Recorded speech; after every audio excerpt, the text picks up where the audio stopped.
ప్రధానంగా అల్లు అర్జున్ పై బిఎన్ఎస్ 118(1) అలాగే బిఎన్ఎస్ 105 సెక్షన్ల కింద కేసులు నమోదయ్యాయి.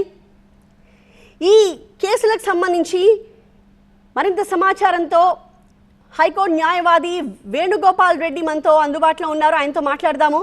వేణుగోపాల్ రెడ్డి గారు నమస్తే అండి. నమస్తే అండి. ప్రధానంగా 2 కేసులు పెట్టారు, బిఎన్ఎస్ 105, ఇంకొకటి బిఎన్ఎస్ 118(1). ఈ 2 కేసులు, ఈ 2 సెక్షన్ల గురించి ఒకసారి క్లియర్ గా చెప్పండి. ఈ సెక్షన్ 105 అనేది culpable homicide not amounting to murder అనే సెక్షన్ అండి. ఇది ఇంతకు ముందు సెక్షన్ 304 ఐపీసీ కింద ఉండేది, ఇప్పుడు బిఎన్ఎస్ సెక్షన్ 105 కింద మార్చారు. ఇందులో ఏంటంటే culpable homicide not amounting to murder అనేది మెయిన్ అండి. అంటే నాలెడ్జ్ లేకుండా ఒక వ్యక్తి మరణానికి కారణమైతే ఇది కల్పబుల్ హోమిసైడ్ కింద వస్తుందండి. అంటే ఉద్దేశపూర్వకంగా జరగని ఒక మృతి, అంతే అంటారా? ఉద్దేశపూర్వకంగా తన నాలెడ్జ్ లేకుండానే, ఇప్పుడు సపోజ్ ఒక పొదలో ఒక వ్యక్తి ఉంటాడండి, తెలియదు, అలజడైతేనే ఒక రాయి విసిరితే అతను చనిపోతాడు, అక్కడ వ్యక్తి ఉన్నట్టు తెలియదు, కానీ it's not amounting to murder. ఈ ఉద్దేశపూర్వకంగా చేసింది కాదు ఇది. అది 105 అంటారు. 105 అండి. ఓకే. ఇక 118 అని చెప్తున్నారు మీరు. అది మరి ఎందుకు పెట్టారో ఆ సెక్షన్ ఏమో నాకైతే అర్థం కావట్లేదు. కదా 118 భారతీయ న్యాయ సంహిత ఏం చెప్తుందంటే, ఏదైనా ఒక ఇన్స్ట్రుమెంట్ తో దాడి చేసి చంపేస్తే లేదా ఆ వ్యక్తిని తీవ్రంగా గాయపరిస్తే దాది 118 కింద వస్తుంది. అంటే అది ఉద్దేశపూర్వకంగా చేసేది. ఏదైనా ఉద్దేశపూర్వకంగా అయినా అనుద్దేశపూర్వకంగా అయినా సరే, ఒక బ్లంట్ ఆబ్జెక్ట్, ఏదైనా ఒక కటింగ్ ఇన్స్ట్రుమెంట్, గొడ్డలి కానీ కత్తి కానీ లేకుంటే అట్లాంటి సబ్స్టాన్స్ ఏదైనా ఉండి, ఆ సబ్స్టాన్స్ అంటే ఒక ఆయుధం, ఆ ఆయుధంతో మీరు దాడి చేసి చంపేస్తే లేదా అతన్ని తీవ్రంగా గాయపరిస్తే అది సెక్షన్ 118 భారతీయ న్యాయ సంహిత కింద వస్తుందండి. మరి ఇక్కడ 118(1) అంటున్నారు, ఆ క్లాజ్ ఏం చెప్తుందండి? వాలంటరీ కాజింగ్ హర్ట్ అండి. Okay. Voluntarily causing grievous hurt అని చెప్తుందండి. Voluntarily causing grievous hurt. Grievous hurt అంటే తీవ్రమైనటువంటి గాయం చేయడం, ఉద్దేశపూర్వకంగా తీవ్రమైన. అంటే మీరు చెప్తున్న దాని ప్రకారం ఈ 2 సెక్షన్లు కూడా పరస్పర విరుద్ధంగా ఉన్నాయి. 105 ఏమో ఉద్దేశపూర్వకంగా జరగని ఒక దాడిలో ఒక వ్యక్తి మృతి చెందితే నమోదయ్యే కేసు అంటున్నారు. 118(1) ఏమో ఉద్దేశపూర్వకంగా చేస్తే అని మీరు అంటున్నారు. అంటే 2 కేసులు కాంట్రడిక్టరీగా ఉన్నాయంటారా? ఎగ్జాక్ట్లీ కాంట్రడిక్టరీ అండి. ఒకటేమో ఆయుధంతో ఏదైనా ఒక ఆబ్జెక్ట్ లేదా ఒక ఆయుధంతో దాడి చేసి ఉద్దేశపూర్వకంగా దాడి చేసే సెక్షన్ పెట్టారు. ఇంకొకటేమో మీరు చెప్పినట్టు culpable homicide not amounting to murder అనే సెక్షన్ పెట్టారు. ఆ 2 పరస్పర విరుద్ధంగా ఉన్నాయి. ఓకే. ఇప్పుడు 105 సెక్షన్ అన్నది నాన్ బెయిలబుల్ సెక్షన్ అండి అది? అవునండి. 105 కానీ ఇప్పుడు ఈ 105 non bailable section, cognizable, triable by court of session అండి. అది సెషన్ కోర్టు మాత్రమే విచారించాల్సినటువంటి కేసు. కాగ్నిజబుల్, అది నాన్ బెయిలబుల్. కానీ 105 కింద గనక రుజువైతే నేరం శిక్ష ఏ రకంగా ఉంటుందండి? 105 కింద నేరం రుజువైతే దాని కింద 2 రకాలండి. అది అంటే ఉద్దేశపూర్వకంగా చేసినట్టుగా తేలితే అది దానికి 10 years ఉందండి ఇంప్రిజన్మెంట్.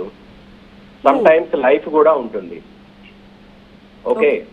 అండ్ ఉద్దేశం లేకుండా ఊరికనే మామూలుగా డెత్ కు కాజ్ అయింది అనుకోండి, దానికి 5 years ఉంటుందండి. 5 years టు ఏదైనా కూడా మినిమం 5 years ఉందంటున్నారు. మినిమం 5 years అండి ఇంప్రిజన్మెంట్. 5 years నుంచి 10 years వరకు అది ఎక్స్టెండ్ చేయొచ్చు. ఓకే. అది ఉద్దేశపూర్వకంగా జరగలేదు అని చెప్పి ప్రూవ్ అయితే మినిమం 5 years అంటున్నారు. అవునండి.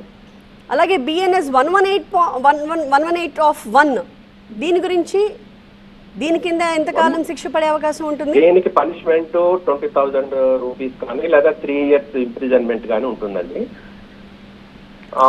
అది ఇంకా పూర్తిగా ఇంప్రిజన్మెంట్ ఫర్ లైఫ్ కూడా ఉండొచ్చండి. ఎందుకంటే వాలంటరీగా చేశారు, ఇది తెలిసి ఉద్దేశపూర్వకంగా చేశారు అని తెలిస్తే 1 year నుంచి అది పూర్తిగా ప్రూవ్ అయ్యి రుజువయ్యి అంతా ఏదైతే ఈవెన్ లైఫ్ కూడా ఉంటుందండి.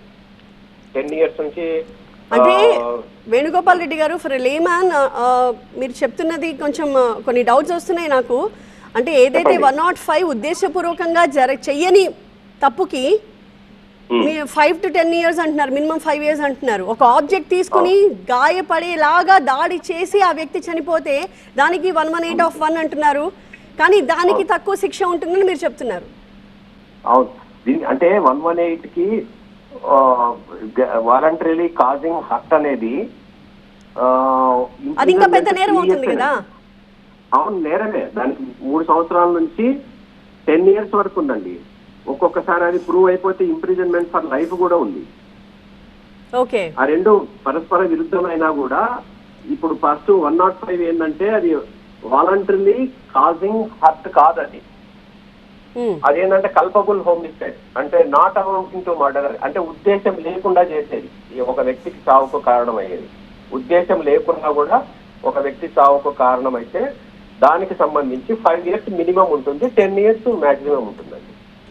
అంటే అది ఉద్దేశపూర్వకంగా చేసినది కాదు, కానీ ఇది మటుకు ఉద్దేశపూర్వకంగా చేసేదేనండి. రైట్. ఇప్పుడు ప్రస్తుతం సంధ్యా థియేటర్ ఎపిసోడ్ మీకు తెలుసు కాబట్టి ఈ 2 సెక్షన్స్ కరెక్ట్ గానే పెట్టారని మీరు అనుకుంటున్నారా? నేను అనుకోవట్లేదండి, నేను అనుకోవట్లేదు. ఎందుకంటే అది ఏదో పెట్టారు. ఏ సెక్షన్స్ కరెక్ట్ గా అప్లికబుల్ అంటారు? అసలు మీరు అట్లా అనుకుంటే ఇప్పుడు రాజకీయ నాయకులు ఎన్ని సభల్లో ఎంతమంది చనిపోవట్లేదండి.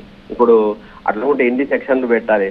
మొన్న అప్పుడు ఎప్పుడో చంద్రబాబు నాయుడు ఎక్కడో ఆ పుష్కరాల దగ్గర జరిగినప్పుడు 30 మంది దాకా చనిపోయినారు. అది ఉద్దేశపూర్వకంగానే చనిపోయినారు. అప్పుడు ఆయన మీద 30 మంది చనిపోయినప్పుడు ఎటువంటి సెక్షన్లు పెట్టాలి? కాబట్టి ఇవన్నీ కూడా ఏదో కంటి తుడుపుకు పెట్టినటువంటివే, కానీ ఏ సెక్షన్లు పెట్టాలి, ఎలా పెట్టాలి అనేది అక్కడ ఇన్వెస్టిగేషన్ చేసే పోలీసులకు వాళ్ళకి అర్థం కావాలి. అక్కడ ఒక విజిట్కు వచ్చినాడు ఆయన, సినిమా యాక్టరు, తొక్కిసలాట జరిగింది. ఆ జాగ్రత్తలు తీసుకోవాల్సిన వాళ్ళు ఎవరు? అక్కడ పోలీసు వాళ్ళే తీసుకోవాలా? అదేం తీసుకోలేదు. పోలీసులకు కూడా ఎలాంటి సమాచారం లేకుండా ఆ టీం అంతా వచ్చిందనే కదా ఇప్పుడు వాదన. పోలీస్ సమాచారం లేకుండా టీంది తప్పే.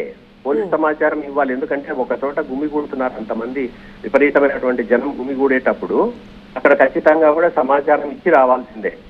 అట్లాగే యాజమాన్యం, థియేటర్ యాజమాన్యం నిర్లక్ష్యం కూడా కొత్త కనపడుతుందండి ఇందులో.